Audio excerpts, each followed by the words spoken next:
잘 밟은 팟캐스트 축하해. 오늘이 벌써 4번째구나.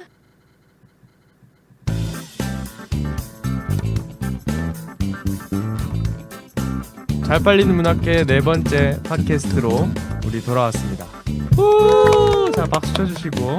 자, 그래, 일주일 만에 또 보죠. 일주일 만에 다시 돌아왔죠. 그동안 어떻게 지내셨어요? 아, 정말 이 팟캐스트가 잘 될지 안 될지 노심초사하며 기다렸는데요. 아, 제발 좀 많은 사람들이 들어줬으면 좋겠습니다. 특히 저희 서울과학대 학생분들이 많이 들어주셨으면 좋겠는데, 제가 지난번에 3번째 팟캐스트를 하면서 걱정이 됐던 게, 굉장히 그러니까 문학 토크를 진행하면서 걸을 게 많더라고요. 우리가 그랬어요? 다소 뭔가 어떤 분야에 계신 분들한테 어떻게 간섭이 되는 말을 했는데, 근데 뭐 우리는 뭐 주관적인 해석이니까. 네. 근데 이제 어떤 팩트나 이런 게 우리가 좀 틀린 부분에서는 내가 많이 걱정을 했는데, 그걸 결국 고민하다가 편집을 했습니다. 어쨌든 패기롭게 시작했지만 조금은 우리가 일기소침해져서 오늘도 조금, 얼마나 예. 편집당할 분량이 나올지 예. 모르기 때문에 우선 말은 막 하시. 말은 막 하면 그래요, 그 중에 좋아요. 건질 게 많이 나옵니다. 예, 좋아요, 좋아요. 아무쪼록 네. 잘 완성이 됐기를 바라면서 4번째 팟캐스트 다시 진행하려고 왔습니다. 일주일 동안 예. 굉장히 많은 일이 있었어요. 예. 무슨 일이 있었죠? 무슨 일이 있었나요? 은정 씨는 오늘 처음 나오셨거든요. 맞아요. 팟캐스트에 뭐 기대가 되나요? 완전 기대하고 있어요. 근데 지금 이렇게 예. 녹음실도 와서 하고 그런 네. 거 보니까 꽤 장수 프로그램이 될 것 예, 같은 느낌을 네. 팍팍 받고 갑니다. 솔직히 어느 대학 문자까지 이런 거 하니까. 예. 최초일 겁니다. 그렇죠. 완전. 우리가 최초죠. 예. 그러니까 아무쪼록 우리가 자신감을 갖고 많이 네.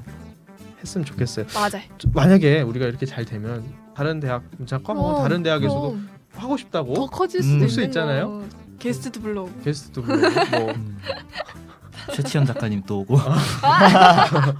아니 뭐 조정래 씨 이렇게 왔으면 좋겠어요. 미치겠네. 많이 커졌으면 좋겠고, 네. 어쨌든 4회째 팟캐스트에서는 1부에서는 마찬가지로 소설 낭독을 진행할 예정인데요. 이번 소설은 바로 헤르만 헤세의 짧은 단편이죠. 공장나비를 읽어보도록 할 겁니다. 2부로 이어가서는요, 문학 토크를 진행할 예정인데요. 주제는 바로 문학은 우리에게 무엇을 가져다 주는가? 무엇을 가져다 주는가? 무엇을 가져다 주는가에 대한 이야기를 진행할 예정입니다. 먼저 1부 우리 소설 낭독을 듣고 오실 예정인데요. 뭐 저희가 이걸 기획한 이유는 뭐 여러분들이 이걸 들으시는 분들이 뭐 전철에서든 버스에서든 혹은 일하시는 곳 집에서든 좀 부담감 없이 소설을 접할 수 있게 했으면 좋겠어서 저희가 읽어드리려고 해요.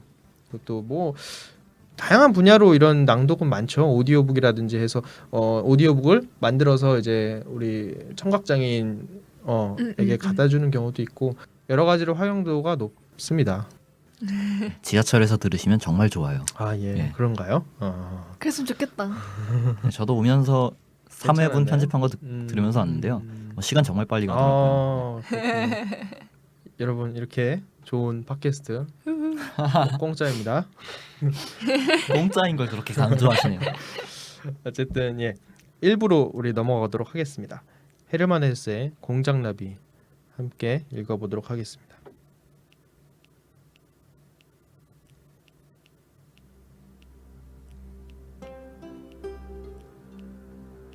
내가 나비를 잡기 시작한 것은 8살인가 9살 때부터이다. 처음엔 큰 관심도 없이 다른 애들이 다 하니까 나도 해보는 정도였다. 그런데 10살쯤 된 2번째 여름에 나는 완전히 이 유희에 빠져서 이 때문에 다른 일은 전혀 돌보지 않게 되었다. 그래서 주위의 사람들은 나에게 그것을 하지 못하도록 말리지 않으면 안 되겠다고까지 걱정을 하게 되었다. 나비 잡기에 열중하면 학교의 수업 시간도 점심도 잊어버리고 탑시계가 우는 것도 귀에 들어오지 않았다. 학교를 쉬는 날은 빵 한쪽을 호주머니에 넣고는 아침 일찍부터 밤 늦게까지 끼니 때에도 집으로 돌아가지 않고 뛰어다니곤 하였다. 지금도 아름다운 나비를 보면 이따금 그때의 열정이 몸에 스미는 듯 느껴진다. 그럴 때면 나는 잠시 어린이만이 느낄 수 있는 뭐라고 표현할 수 없는 황홀감에 사로잡혔다. 소년 시절에 처음으로 노랑나비를 찾아냈던 그때의 기분 그대로를 느낄 수 있는 것이다. 또한 그럴 때면 어린 날의 무수한 순간들이 호련히 떠오른다.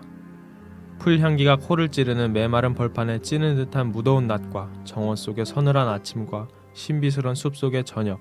나는 마치 보물을 찾아 헤매는 사람처럼 포충망을 들고 나비를 노리는 것이었다.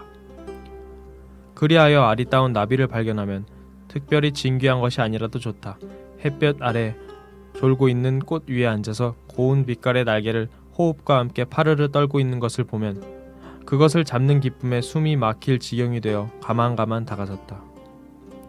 반짝이는 반점에 하나하나 날개 속에 드러난 맥줄의 하나하나가 눈에 뚜렷이 보이면 그 긴장과 환희란 이루 말로 다 할 수가 없다. 그때의 그 미묘한 기쁨과 거센 욕망과의 교차를 그 뒤엔 자주 느낄 수 없었다. 부모님께서는 좋은 도구를 전혀 마련해 주시지 않았기 때문에 나는 잡은 나비들을 낡은 흰 종이의 상자에 두는 수밖에 없었다. 병마개에서 뽑은 동그란 코르크를 밑바닥에 붙이고 그 위에 핀을 꽂는 것이었다. 이렇게 초라한 상자 속에 나는 나의 보물을 간직했다. 처음 한동안 나는 이 수집물을 친구에게 즐겨 보여주기도 하였으나 친구들이 가진 도구는 대개 유리 뚜껑의 나무 상자에 푸른 거즈를 친 사육 상자와 그 밖에 여러 가지 사치한 것들이므로 내가 가진 유치한 설비를 더 자랑할 수 없게 되었다. 뿐만 아니라 아주 보기 드물고 센세이셔널한 나비가 손에 들어와도 남에게는 비밀로 하고 내 누이들에게만 이것을 보여주곤 하였다. 어느 날 나는 우리 고장에서 보기 드문 푸른 날개의 나비를 잡았다. 날개를 펴서 그것을 말린 다음에 나는 하도 들뜨고 자랑스러워 꼭 이웃집 아이에게만은 보여주리라고 생각했다. 이웃집 아이란 들 건너편 집에 사는 교사의 아들이다. 이 소녀는 흠을 잡을 수 없을 만큼 깜찍한 녀석으로 아이로서는 어딘지 못마땅한 데가 없지도 않았다. 그의 수집물은 그리 대단하지는 않았으나 깨끗한 점과 섬세한 솜씨는 보석을 간직한 것과 다름이 없었다. 게다가 그는 찢긴 헛 나비의 날개를 풀로 이어 붙이는 남이 잘 하지 못하는 어려운 기술을 가지고 있었다. 어쨌든 모든 점에서 그런 모범적인 소년이었다. 그 때문에 나는 그를 부러워하면서도 속으로는 미움을 갖고 있었다. 이 소년에게 푸른 날개의 나비를 보였더니 그는 무슨 전문가나 되는 듯이 그것을 자세히 보고 나더니 신기한 것임을 인정하면서 10전짜리 값은 된다고 하였다. 그러나 한편으로 그는 트집을 잡기 시작하였다. 날개를 편 방식이 나쁘다느니 오른쪽 촉각이 비틀어졌다느니 하며 제법 그럴듯한 결함을 늘어놓았다. 나는 그러한 결점을 그다지 대단한 것이라고는 생각지 않았으나 그의 혹평으로 하여 내 푸른 날개의 나비에 대한 기쁨은 다분히 허물어지고 말았다. 그래서 나는 두 번 다시 그에게 수집물을 보여주지 않았다. 이태가 지나서 우리는 꽤 머리가 굵은 소년이 되었었는데 그때도 나의 나비 잡기에 대한 열정은 변함이 없었다. 그때 이웃집 에밀이 점박이를 번데기에서 길러냈다는 소문이 퍼졌다. 나는 이 말을 들은 때만큼 흥분한 적이 없었다. 내가 아는 친구들 중에서는 아직 점박이를 잡은 사람은 없었다. 나 역시 내가 가진 낡은 책에서 그림으로 보았을 뿐이다. 나비 이름을 알면서도 아직 잡아보지 못한 것 중에서 나는 점박이를 어느 것보다도 가지고 싶어 하였다. 몇 번이고 나는 책 속의 그림을 들여다보았다. 한 친구는 내게 이런 말을 하였다. 나무둥치나 바위에 앉아있는 이 갈색 나비는 새나 다른 짐승이 자기에게 덤벼들려고 하면 거무스름한 앞날개를 펼치고 아름다운 뒷날개를 드러내 보일 뿐인데 그 빛나는 커다란 무늬가 매우 이상한 모양을 나타내므로 새는 겁을 먹고 함부로 덤비지 못한다고. 메밀이 이 이상한 나비를 가졌다는 소문을 듣고부터 나의 흥분은 절정에 이르러 그것을 꼭 한번 보고 싶어 견딜 수 없었다. 나는 식사 뒤 틈을 이용해 곧 뜰을 건너서 이웃집 4층으로 올라갔다. 이 4층의 교사의 아들 에밀은 작은아마 제 방을 하나 차지하고 있었다. 그것이 내게는 얼마나 부러웠는지 모른다. 밖으로 가는 도중에 나는 아무와도 만나지 않았다. 문을 두드려 보았지만 아무런 대답이 없었다. 에밀이 없는 모양이었다. 문의 손잡이를 돌려보니 문은 그대로 열려 있었다. 어쨌든 실물을 한번 보리라는 생각에 나는 안으로 발을 들여놓았다. 그리고 에밀이 나비를 보관하는 2개의 커다란 상자를 집어들었다. 어느 상자에도 점박이는 들어있지 않았다. 그런데 문득 날개판에 물려져 있는지도 모른다는 생각이 들어 찾아보니 과연 생각한 바 그대로였다. 갈색 비로소 날개가 길쭉한 종이 쪽 위에 펼쳐진 채 날개판에 걸려 있었다. 나는 그 앞에 허리를 굽히고 털이 돋친 젓갈색의 촉각과 그지없이 아름다운 빛깔을 띤 날개의 선과 밑날개 양쪽 선이 있는 양털 같은 털을 바로 곁에서 들여다볼 수 있었다. 그러나 그 유명한 무늬만은 보이지 않았다. 종이 쪽에 가려져서 보이지 않았다. 가슴을 두근거리면서 나는 유혹에 끌려 종이 쪽을 떼어내고 꽂혀있는 핀을 뽑았다. 그러자 4개의 커다란 무늬가 그림에서보다는 훨씬 더 아름답게, 훨씬 더 찬란하게 나의 눈앞에 드러났다. 이것을 본 나는 이 보배를 내 손에 넣고 싶은 견딜 수 없는 욕망으로 난생 처음 도둑질을 했다. 나비는 벌써 말라있어서 웬만큼 손을 대어도 형체가 일그러지지 않았다. 나는 그것을 손바닥 위에 받쳐 들고 에밀의 방을 나왔다. 나는 그때 어떤 커다란 만족감 이외에는 아무 생각도 없었다. 나비를 오른쪽 손에 감추고 층계를 내려섰다. 이때였다. 아래편에서 위로 올라오는 발자국 소리가 났다. 이 순간 나의 양심의 눈은 떠졌다. 나는 벼랑간 내가 도둑질을 했다는 것과 비겁한 놈이란 것을 깨달았다. 그와 동시에 들키면 어쩌나 하는 무서운 불안에 사로잡혀 나는 본능적으로 나비를 감추었던 손을 그대로 양복 저고리 포켓 속에다 우겨박았다. 그리고 천천히 발을 떼어 놓았다. 그러면서 속으로는 안 될 일을 했다는 부끄러운 생각에 가슴이 서늘해졌다. 나는 뒤미쳐 올라온 하녀와 어물어물 엇갈려서 가슴이 두근거리고 이마에 땀을 흘리며 침착성을 잃어 벌벌 떨며 현관에 우뚝 섰다. 이 나비를 가져서는 안 된다. 될 수만 있으면 그 전대로 돌려놓아야겠다. 나는 이런 생각으로 마음이 괴로웠다. 그리고 혹시 사람의 눈에 뜨이지는 않았을까? 이 점이 가장 두려워하면서도 날쌔게 발을 돌려 층계를 뛰어올라 1분 후에는 다시 에밀의 방 가운데 자신이 서 있는 것을 알게 되었다. 나는 포켓에서 손을 뽑아 나비를 책상 위에다 꺼내놓았다. 나는 그것을 보기 전에 벌써 어떤 불행한 일이 생겼다는 것쯤은 미리 짐작했었다. 그저 울고 싶은 생각뿐이었다. 아니나 다를까 점박이는 보기 싫게 망가져서 앞날개 하나와 촉각 1개가 떨어져 버렸다. 떨어진 날개를 조심스레 포켓 속에서 끄집어내려고 하니까 그나마 산산이 부서져서 이제는 이어 붙일 수조차 없게 되었다.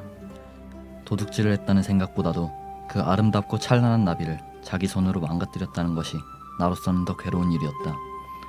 날개에 있는 갈색 분이 온통 나의 손끝에 묻은 것을 보았다. 그리고 또 산산이 부서진 날개가 책상 위에 이리저리 흩어진 것을 보았다. 그것을 완전하게 원형대로 고쳐놓을 수만 있다면 나는 그 대신 내가 가진 어떠한 물건이든지를 기꺼이 버릴 수 있었을 것이다.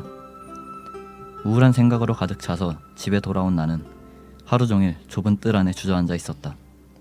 그러다가 마침내 나는 용기를 내어 모든 일을 어머니에게 말씀드리고 말았다. 어머니는 놀라움과 슬픔에 잠겨 어쩔 줄을 몰라 하였다. 그리고 이 나의 고백이 그대로 벌을 받는 일보다 나 자신으로서는 몇 배가 더 괴로운 사실이란 것도 넉넉히 짐작하시는 눈치였다. 너는 지금 곧 에밀에게 가야 한다. 어머니는 한마디로 말했다. 에밀을 찾아가서 사실을 고백하고 용서를 빌어라. 그 밖에는 아무런 길이 없다. 내가 가진 것 중에서 하나를 대신 처리해 달라고 말해보렴. 그리고 용서를 빌어야지.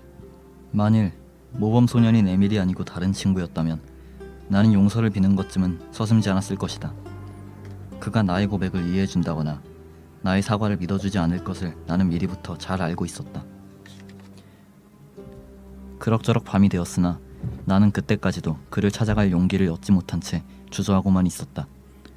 어머니는 내가 뜰에 있는 것을 보고 나직한 목소리로 말하였다. 오늘 중으로 갔다 와야 해. 지금 곧 가요. 나는 에밀을 찾아갔다. 그는 나를 만나자 곧 점박이에 관한 말을 꺼냈다. 누가 그랬는지 점박이를 아주 못쓰게 만들어 놓았다고 하면서 사람의 소행인지 혹은 고양이가 그랬는지 알 수 없는 일이라 하였다. 나는 그 나비를 좀 보여달라고 청했다. 두 사람은 방으로 올라갔다. 그는 촛불을 켰다. 못쓰게 된 그 나비가 날개판 위에 올려져 있었다. 에밀이 그 날개를 손질하느라고 무척 고심한 흔적이 역력히 보였다. 그는 부서진 날개를 정성껏 주워 모아서 작은 앞지 위에 펴놓았다. 그러나 그것은 도저히 본디 모양으로 바로잡힐 가망이 없었다. 촉각도 떨어진 그대로이다. 나는 그제서야 그것이 나의 소행인 것을 밝혔다. 그랬더니 에밀은 격분한다거나 나를 큰 소리로 꾸짖지 않고 혀를 차며 한동안 나를 지켜보다가 나직한 목소리로 말하였다. 알았어. 넌 원래 그런 애야. 나는 그에게 내 장난감을 모두 주겠다고 하였다. 그래도 그는 듣지 않고 냉담하게 도사리고 앉아 여전히 나를 비웃는 눈으로 지켜보고만 있으므로 이번에는 내가 수집한 나비의 전부를 주겠다고 하였다. 뭐 그렇게까지 하지 않아도 좋아. 나는 네가 모은 것이 어떤 것인지 잘 알고 있어. 게다가 오늘은 네가 나비를 다루는 성의가 어떻다는 것을 알 만큼은 알았으니까. 그 순간 나는 녀석의 멱살을 움켜쥐고 늘어지고 싶었다. 이제 아무런 도리가 없음을 알았다. 나는 아주 나쁜 놈으로 결정이 나고 에밀은 천하의 정직한 사람이 되어 냉연히 정의를 방패로 하고 모멸적인 태도로 내 앞에 버티는 것이다. 그는 욕설을 늘어놓지도 않았다. 다만 나를 바라보면서 경멸할 따름이었다. 그때 나는 비로소 한 번 저지른 일은 어떻게도 바로잡을 도리가 없다는 것을 깨달았다. 나는 그 자리를 물러섰다. 경과를 물어보려고도 하지 않고 나에게 키스만을 하고 내버려두는 어머니가 고마웠다. 어머니는 나더러 그만 잠자리에 들라고 하셨다. 여느 날보다는 시간이 늦어진 편이기는 하였다. 그러나 나는 그 전에 가만히 식당으로 가서 갈색으로 된 두껍고 커다란 종이 상자를 찾아가지고 와서 침대 위에 올려놓고 이불 속에서 뚜껑을 열었다. 그리고 그 속에 든 나비들을 하나하나 끄집어내어 손끝으로 비벼서 못쓰게 가루를 내어버렸다.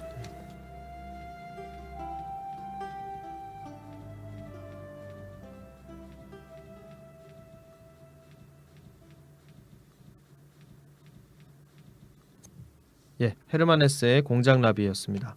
네, 배역 소개하겠습니다. 먼저 하인리 모어를 맡은 김진영이고요. 네, 에밀을 맡았던 김선웅입니다. 모어의 어머니 역을 맡은 손은정입니다. 좀 어떻게 읽으셨는지 모르겠네요. 은정 씨는 어떻게 읽으셨나요? 성장 소설인 거죠?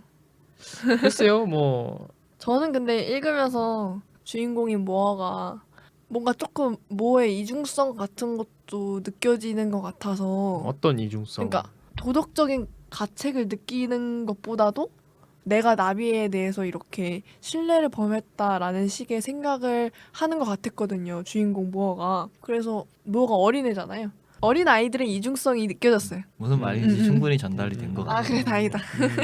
선웅 씨는 어떻게 읽으셨나요? 아이, 우리 회장님께서 항상 보면 예, 두 번밖에 안 봤지만 예. 정말 교과서적인 글만 가져오시는 것 같아요. 아, 그렇습니까? 네, 일단 그래. 저는 접근성을 좀 네. 높이기 위해서 한번 가져와 네. 봤어요. 예. 네. 지금 처음 접근하는 지금 처음 한 네, 헤르만 헤세라고 하면 뭐 접근하기 그냥 쉽죠. 어디서 사실. 들어본 것 같기도 해. 그렇죠? 헤르만 헤세. 우리 항상 뭐 서점이나 네. 이런 데서 오늘 아 이게 공장나비 대표작을 읽었다고 할 수 있어요. 아, 네, 진짜요? 대표작은, 예. 아, 헤르만 완전 헤세 좋네. 딱 치면은 아마 연관 검색어에 나비가 뜰 나비가 거예요. 예, 나비가 네. 뜹니다. 완전 아는 척 할 수 있고. 아 그럼요. 예. 데미안과 헤르만 뭐 데미안 네, 알것으면 네. 나비로 대문호들의 대표작을 읽어두면요 유식한 척하기 좋아요. 앞으로도 대표작 하죠. 할 수 있게. 다음 차례는 이제 데미안으로 넘어가요. 좋았어요. 네. 항상 이제 고전 중에 오래 읽히는 걸 보면요 인간의 어떤 본연적인 모습을 정말 잘 성찰을 해서 그대로 담아놨는데 딱 전형적인 그런 글이에요. 아 뭐야. 나는 완전 유치하게 얘기했는데 자기 아니요. 혼자. 그건 감상이 이게 다 클라스 다르잖아요. 차이입니다. 이건 편집해 주세요.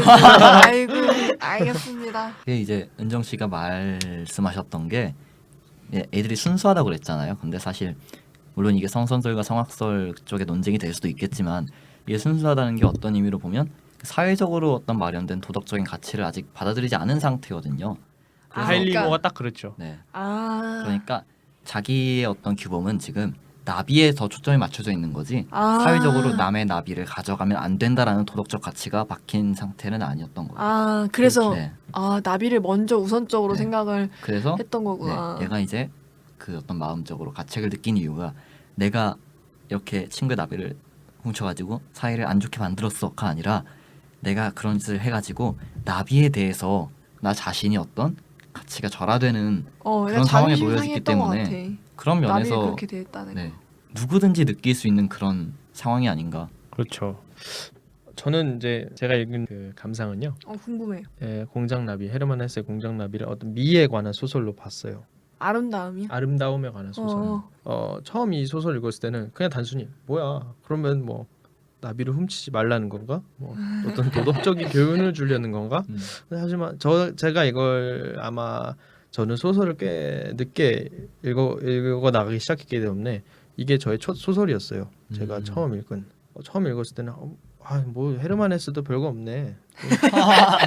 너무 시시하네. 그래서 뭐 나비를 훔치지 말라 이런 교훈을 주는 건가 했지만 한번 다시 읽어보고 더 다시 읽어봤을 때 어쩌면 이 하일리 모어가 어떤 순수한 상태잖아요. 사실 이게 아이라는 나이대에 있을 때의 순수함을 가지고 있는데 순수한 미를 찾아 나서는 어떤 소설이라고 생각했어요. 그러니까 미란 뭐냐? 여기선 공장 나비를 할 수 있죠. 공장 나비라는 순수한 미를 그저 순수하게 갖고 싶은 욕망을 표출하는 거잖아요. 하지만 이 상황에서 바로 이 순수한 하일리의 모어의 적이 등장하죠. 바로 에밀이라는 친구입니다. 에밀은 제가 봤을 땐 굉장히 뭔가 사회적 규범을 딱 알고 있는 몸에 밴 친구예요. 한마디로 약간 철이 든 아이 같았어요. 그렇죠. 어리지만 어떤 얘는 알 거 다 알고 맞아. 법을 뭔가 이래서는 안 된다라는 정원 명령을 다 알고 있는 친구고 그걸 충실하게 지키는 친구 같아요. 그리고 이제 유복한 가정에서 자랐잖아요.